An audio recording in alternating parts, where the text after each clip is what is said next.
Republican hypocrisy on this, because it is overwhelming. Guns, no guns, it doesn't matter. You have people that are mentally ill. Guns are not the problem. This is an issue fundamentally of violence, of mental health. The real challenge here is mental illness. We know that most of these people are mentally deranged. It's the people that pull the trigger. It's not the gun that pulls the trigger. We unfortunately have a mental health crisis in this country. The answer to mass shootings is not fewer guns, but it's more institutional mental health in this country. Trump administration says it's going to stop paying out $1 billion in federal grants that 260 school districts across the country have been using. So you see, they're all liars. So they say, oh, don't do anything about guns, don't do it.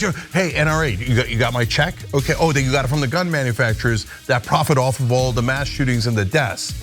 Oh, it gets soaked in blood. Great, send me the check. Now, it is not the guns, it is really mental health problems. Oh, we're gonna give tax cuts for the rich and we need to cut mental health? Cut mental health, we don't need no stinking mental health. Everybody's fine. Well, then if it's not mental health or the guns, we're just gonna keep having mass shootings. They're like, yes, so what? That's your kids that are dying, but I got the check. That's how these politicians are. We built a terrible system here. The overall constitutional system's beautiful, but the Supreme Court in 1976 and 78 made bribes legal in America. They said corporations are humans, corporations can give money to politicians. Then they said that corporations can give infinite money to politicians. That legalized bribery. That's why for the last 40, 50 years, the American people have been getting robbed by corporations and the rich. All the money's going to the top. And remember, they took $1 billion away. That is an enormous amount for mental health, but is it big enough number that it would impact the debt? No, that's just $1 billion.